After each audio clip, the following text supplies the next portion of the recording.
there is not one solution, as companies are very different.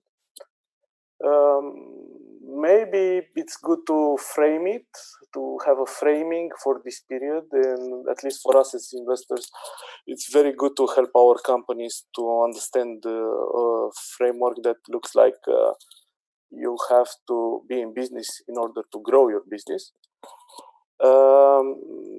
Because the truth is that many entrepreneurial teams have been only through good times and maybe a bit of not so good times between 2007 and 2009,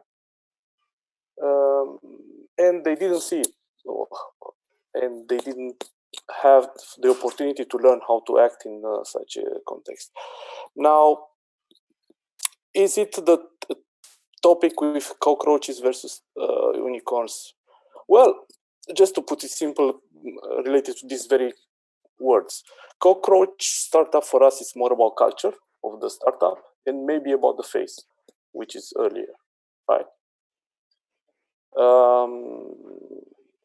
Unicorn startup, it's more about the vision. It starts with the vision, so it's much deeper. Yeah, it's about vision. It's about doing something great for the world, for the certain industry, for a certain community, and this being very sizable and very fast in deployment, right? From that, okay, you can talk about culture of a unicorn. You can talk about many things. So that's why I cannot put cockroach startup in the same phrase, actually, with unicorn conceptually, because cockroach, it's only about culture in our view, and it's about attitude. It's about what you do next, really. And nobody heard about cockroach vision. That'd be actually very funny to talk about a cockroach vision, a startup that aims to survive. Very interesting. So that's about semantics a bit. But what's going on now? People have to be very pragmatic, and they need to be in business in order to grow their business. Actually, Sergio has put a question to me over a beer, over a Zoom, I think it was. I don't know. I don't remember if it was Zoom or Teams. That was actually very, very, very deep. Very deep. It was like 6 weeks ago, and he asked me, "Hey, do you think we are still in a VC paradigm or in a private equity paradigm?" I don't know if you remember, Sergio, this one. I remember it quite well. I gave myself the answer and follow through. Yeah. So this was a very interesting conversation, because the truth is that right now we need to think of how we can make the companies to have enough cash flow for 18 months, 24 months. We don't know, but let's prepare for 24 months, for 18 months. Maybe it's better than this. But we've seen studies from McKinsey that show that at macroeconomic level, at least, this crisis might last until, I don't know, Q3 2023, right? So, bottom line, it's very hard to say now, and nobody can hold anybody accountable for this, but it's very hard to say when this crisis will be over, or at least rebounding on recovering. That being said, we try to build up the trust inside the teams to do the right things now, and to say, look, you need to have cash flow for 18 to 24 months, and trust that good times will come back, and trust that maybe in 1 to 2 quarters there is a rebound coming over, and then there'll be a lot of opportunities for accelerated growth back again for some of the startups. So those that would have survived. Yes, that is correct. So how do the startups survive? Of course, the best one is to have customers. And I'm coming back to the cockroach concept. Cockroach concept, it's about also not only about culture, but also about the face of the startup. So in the early stages, you have to be very bootstrapped. You have very few customers, and these are crucial for your existence. In more advanced companies, more advanced startups, you are probably not in a cockroach mode now. You are rather moving into a growth mode, which is slower growth, right? And I guess Sergiu can tell you more about one great example that we have in Romania, which is actually FintechOS, which is right now in a growth mode still. And I agree with you without the still. Okay, I got it. And it's a very good company to watch what they do. This is a very mature team. The two founders, Sergiu and Doru, are a very good team. And maybe that is a lesson for every investor, to we always said team comes first in our criteria. But now you see the difference. Now you really see the difference. Yeah. So cockroach could be culture, could be stage, or could be mode. Cockroach mode for this crisis. I don't know how you guys feel, but that's how we see it.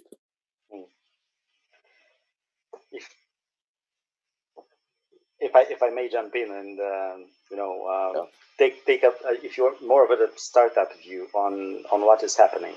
First of all, what is happening is bloody disaster. You wake up one morning and you realize that the world that you were familiar with doesn't exist anymore, and what you have ahead of you is something that is completely beyond our control that nobody actually understands. People express opinions, people make analysis, make analogies to the previous crisis. Nobody knows. What is the typical reaction of people to that? Freeze, digest, think more, don't act too hastily.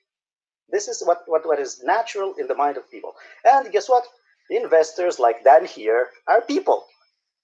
Yeah. So what's normal for them to do is, okay, if I have reasonable expectation on my document that is about to be signed now, that the industry will not be severely impacted, I'm going to do it.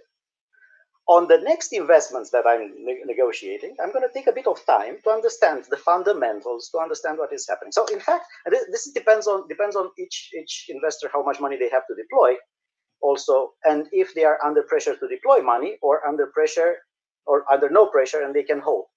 So what I see now in discussions with investors is two categories. People that are,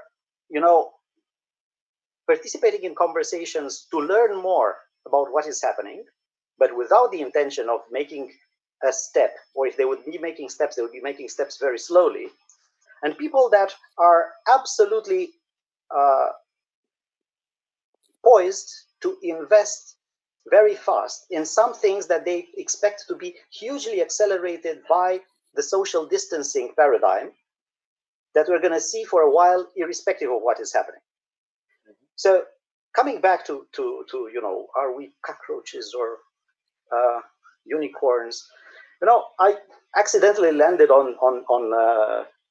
not so accidentally landed onto this situation that looks like a unicorn opportunity. But I believe, and I used to, before being this, I used to speak that, look, if you look around yourself, you will see gazelles, you will see horses, you will see donkeys, you will see cockroaches, you will not see unicorns. And that's because unicorns are at least very rare.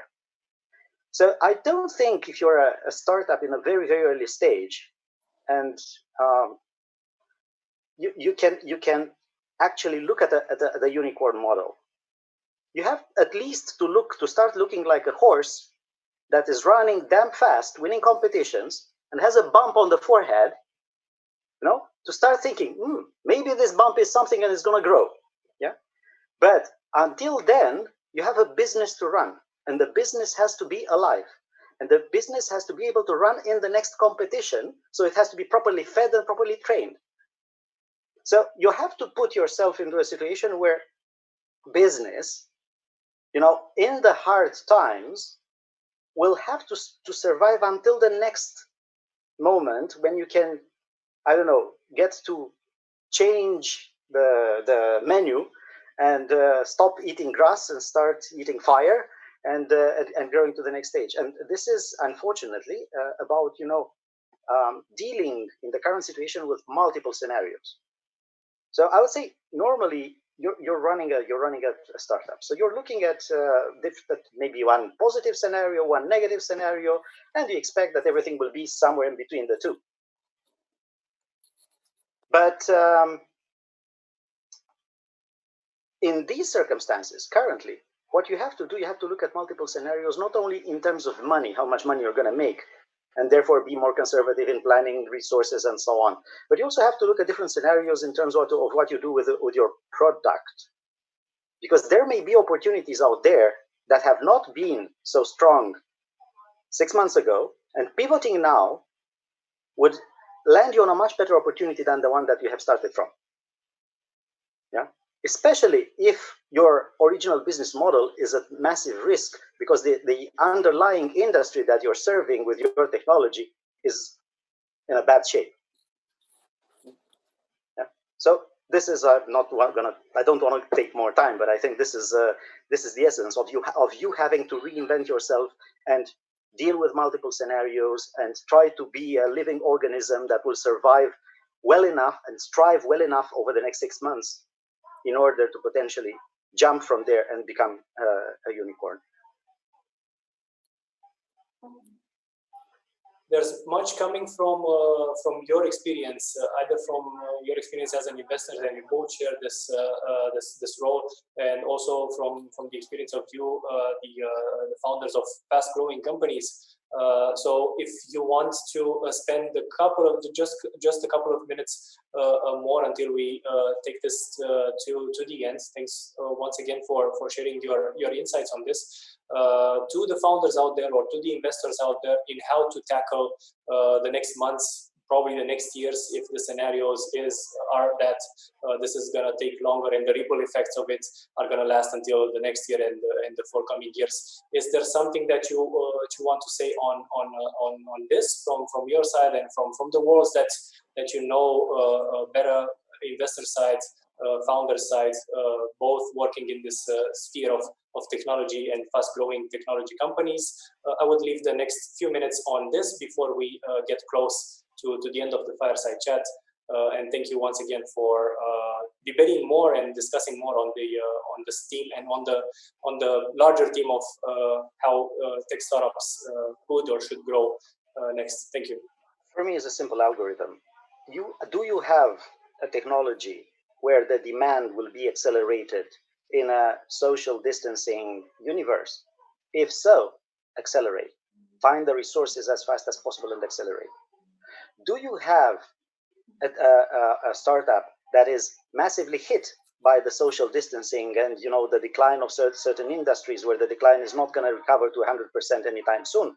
I don't know, I'm talking here about hospitality, I'm talking here about traveling and all these, then pivot. Conserve, save your resources for as long as possible and pivot into something that is going to be the new norm in these highly affected industries. And this is how I would approach it. Yeah. Okay, on top of this, I would say more on the rather tactical level to strategy level, I would say that it's about attitude, like most things in our lives. So, Sergio just mentioned this thing about a lot of people freezing in this time.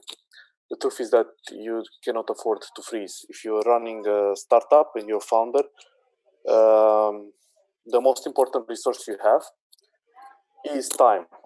So you cannot afford to freeze, number one. So you need to be strong, powerful, and be sure that this is what you want, right? And of course, you want Dream to have a cockroach startup. So this is very important, to not freeze, to keep on moving and do things and think, talk to lots of people. Second thing is that this is a lesson of humbleness for everybody. It's for VCs, it is for angel investors, it is for founders.